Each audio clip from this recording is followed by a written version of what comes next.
It's time to rank Christmas movies from worst to best using my personal opinion along with fan scores on IMDb. Also, I'm only ranking Christmas movies I have seen for, well, obvious reasons. Can't rank them if you haven't seen them. Some of these movies are Christmas classics, movies we watch every year, and others, well, they're movies, I think. So let's just get started with the worst of the worst. Christmas with the Cranks, 5.6 fan score. I personally didn't think this movie was that awful. I mean, it wasn't good by any standard, but I thought it would have been better than 5% on Rotten Tomatoes. I don't think I've seen a score this bad since Morbius. It's Morbin time.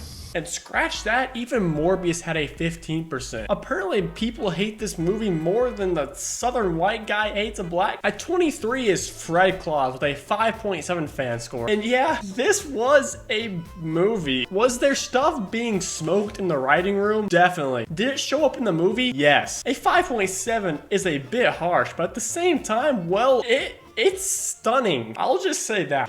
And you're gonna have a child before you graduate college. And who are you gonna have to thank for all that? Not the big guy in the red suit, but your pal Fred. What do you mean by that? Definitely points for trying something new, but that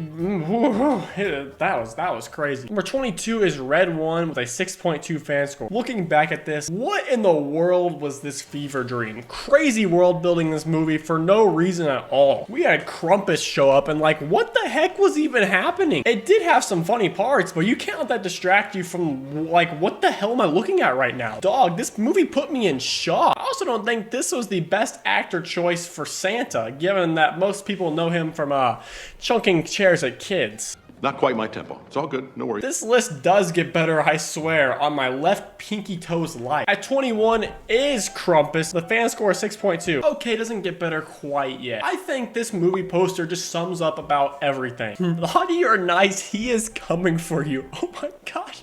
It was so stupid. I can't take it seriously at all. What is this? Oh my. Number 20 is Spirited with a 6.6 fan score. If you have never heard of this, that is probably because it was a Apple TV exclusive movie, and who actually has Apple TV for anything besides Ted Lasso? The movie's just a modern day Scrooge story that is also a musical and randomly has Ryan Reynolds and Will Ferrell as the main cast. Actually, a surprisingly solid movie with like real plot twists and real character development, which I wasn't expecting that. But at the end of the day, it was a musical, and the only musicals I like are the ones in a real theater, not on screen. If you haven't seen this one, it is actually a really good one-time watch, but it just doesn't compete at all with the top dogs on this list. Like number 19, Daddy's Home 2. Fan score 6.3. Is it a Christmas movie? Yeah, it's close enough. I see snow and stuff, so yeah. This movie isn't nearly as good as the OG one, but it still does have some great moments. And well, I like any movie with Will Ferrell and Marky Mark because it reminds me of the other guys. I'm a peacock! You gotta let me fly! It really can't get any higher than this though, since in terms of Christmas movies, it's barely even eligible, but hey, it's here, so whatever. And next is The Polar Express with a fan score of 6.6. Borderline horror movie. This animation scared the crap out of me as a kid, and well, it still does to this day. Why do they look so lifelike but at the same time dead inside? I know some people definitely had this movie way higher, and I can see why. It's got the Sicko Mo Bomba meme that the youngins will understand. Why not both? And the conductor has unlimited aura for drifting the whole dang train over some ice. So at the end of the day, I cannot forgive this animation, just like the IRS won't forgive me for not paying my taxes. So much for a free country. 17 is The Grinch 2018. I don't know why it only got a 6.3 on fan score. I personally had it in my top 10 list. The fan score was so bad I had to bring it down. I thought it was a great little animated movie about a different take on The Grinch. It was just fun. It felt like a Christmas fun movie. This movie low-key puts Max in the GOAT conversation for best dogs in a movie. He's up there with Dog and Scooby-Doo for sure. What's the dog doing? Actually, I know why people don't like it. It's because they gave this ginger a soul, isn't it? How dare they give a ginger a soul and not give me one? Also, can we kill the screaming goat gag? It's been a decade. Let's just let it go, Hollywood. 16, The Santa Claus, fan score 6.5. This movie has a unique take on Santa Claus. Not a great one. And I low-key don't remember too much about this movie. And frankly, I don't want to rewatch it, so I'm just not going to talk about it. Next at number 15 is Violent Night, the fan score of 6.7. Talk about unique movies. I saw this trailer and I thought I was actually tripping. And then I saw the movie and I knew I was 100% living in a simulation.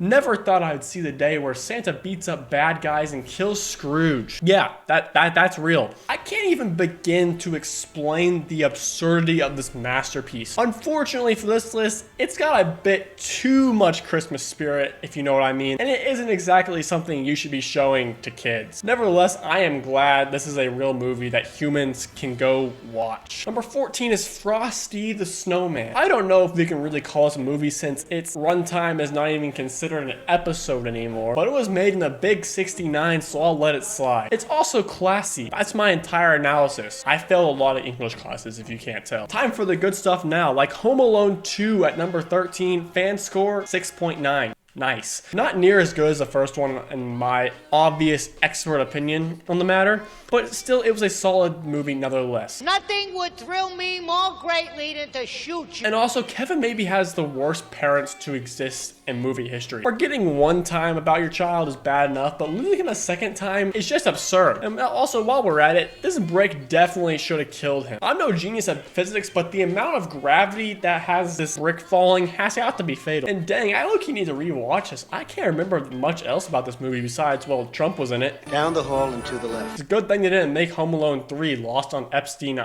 Number 12 is It's a Wonderful Life with a fan score of 8.6. This is actually the highest fan score on this list. So how is it number 12, you may ask? Well, it was dead last on my list, so it evens out at the middle. And what the was this movie doing with a good fan score? Yes, I cried twice during the movie. Once was when the angel came because I couldn't stop laughing at how bad it was. You've never been born. You don't exist. And then tears of joy during the credits because it was finally over. It's a classic, they said. It'll change your life, they said. Well, I say, heck nah. That was an awful movie. And please, somebody in the comments agree with me on how bad the movie is. I can't be alone. But then again, being alone for the holidays isn't anything new for me. I'm on an 18-year streak and it ain't breaking soon. 11 is The Rise of the Guardians. It is rare for a kid's movie to have as cold as a villain as the Boogeyman. There will be nothing but fear and darkness. Even rarer to have a character development as good as Jack Frost, sorry. And the movie is basically a kid's version of the Avengers, if the Avengers were holiday icons farting darkness itself. And don't even get me started on how sexy Santa. Entering the top 10 is Jim Carrey's Grinch with a 6.4. Criminal rating. Classic Jim Carrey movie and a classic 2000s fever dream movie. I miss this era of movies, man. They are just wild, do whatever, and people loved them. Take me back, please! 9 is Arthur Christmas. Absolute underrated classic. I don't know if I'm the only man to ever see this on planet Earth, but if I am, I claim it loud and proud. No character can ever have more aura than Grandpa Santa. Christmas 1941, World War II, I did the whole thing with 6 reindeer and a drunken elf. If Santa doesn't act like this, I don't want my presents this year. It's a movie that I have to watch every year for sure, and if I don't watch it, I low-key get mad and toss chocolates to my neighbor's dog. Number 8 is Die Hard. It is a Christmas movie. At number 7 is The Muppets Christmas Carol. Have you ever wanted to see the Scrooge movie, but instead of humans, Muppets are the characters for the most part? Well, look no farther than this classic movie. I have never even seen the original, but thanks to the Muppets, I don't have to. Whatever happened to the Muppets, man? I miss them even more than my autistic cousin. Please come back, Jerry. We miss you. Next, at number 7 is The Nightmare Before Christmas. Ever wanted to mix Halloween and Christmas? I hope not. Well, you got it anyways. And it's a classic. And I'm gonna be honest, I have actually somehow never seen it. Now for number 4, it's Elf with a fan score 7. This is Christmas, and how it is only 7, I will never know. I'm here now. I found you, Daddy. At this point in the list, people are watching these movies yearly, and they somehow never get old. I have seen this movie more times than I've seen my family. A Will Ferrell classic, and one of the only movies of his kids can actually watch without being scarred. Entering top 3 is Home Alone with a score of 7.6. I don't need to explain myself here. Now for number 2 is Christmas Vacation, my personal favorite, and the quotes from this movie are infinite. Dinner was full. With a big ribbon on his head. Do you think you're gonna put a tree that big? Bend over and I'll show you.